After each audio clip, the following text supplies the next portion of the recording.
Всем привет, друзья! Вы на канале Safe A World. Сегодня я для вас расскажу свою авторскую историю-байку. Приятного просмотра. Джон любил путешествовать. Он всегда мечтал о приключениях в далеких и неизведанных местах. В этот раз его интерес устремился в сторону Африки, в мир дикой природы и мест, где обитают разнообразные виды животных. Чтобы сделать свое путешествие еще более увлекательным, Джон решил позвать с собой своего старого друга Стива. Прилетев в аэропорт, ребята были полны энтузиазма и ожиданий. Они арендовали джип и отправились в сафари-парк, где планировали провести первые несколько дней своего путешествия.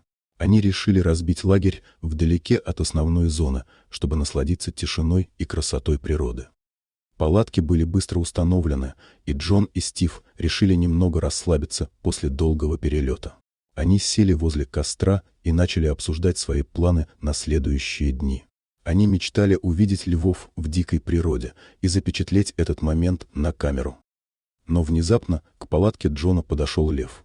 На первый момент ребята испугались, но затем поняли, что встречаются с диким животным в его естественной среде обитания.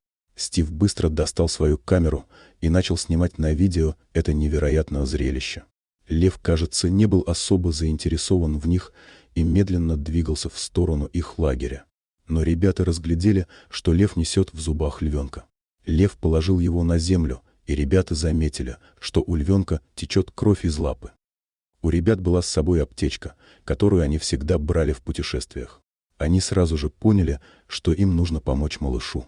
Без раздумий они вытащили аптечку и начали обрабатывать лапу львенка.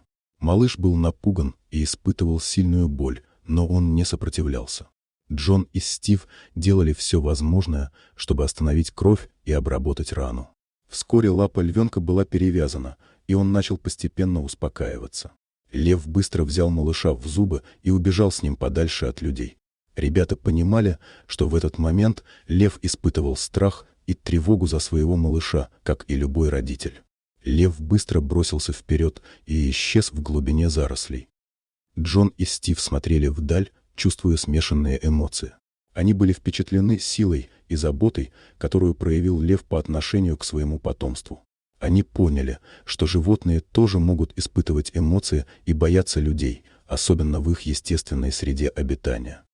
По мере того, как они продолжали свое путешествие по Африке, Джон и Стив стали более осторожными и уважительными к диким животным. Они наслаждались каждым моментом встречи с ними, но также помнили о том, что природа имеет свои законы и правила.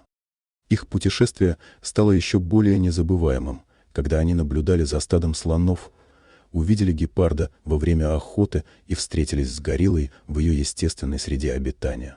Они поняли, что каждый момент жизни дикой природы – это уникальное и неповторимое событие, которое нужно ценить и сохранять.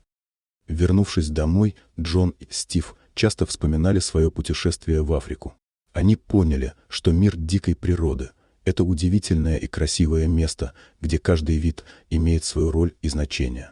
Они поняли, что мы, люди, должны уважать и беречь природу, чтобы она продолжала восхищать нас своим великолепием и разнообразием. Джон и Стив привезли с собой из Африки не только впечатления и воспоминания, но и новое осознание важности сохранения дикой природы. Они начали активно участвовать в различных экологических инициативах, помогая защитить животных и их естественные места обитания. Они рассказывали своим друзьям и близким об их приключениях, стараясь внушить всем, что каждый из нас может внести свой вклад в сохранение окружающей среды. По прошествии времени Джон и Стив стали настоящими защитниками дикой природы, сотрудничая с различными организациями по охране животных и природных заповедников.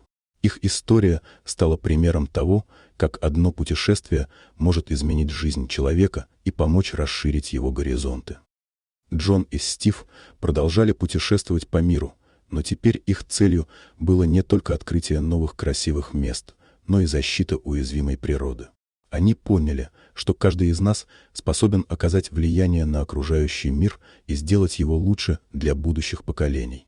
Их история стала источником вдохновения для многих, побуждая людей беречь и уважать дикую природу, которая является неотъемлемой частью нашего мира. Дорогие друзья, если вам понравилось видео, поставьте лайк, а также подписывайтесь на канал, где наши авторские истории выходят каждый день.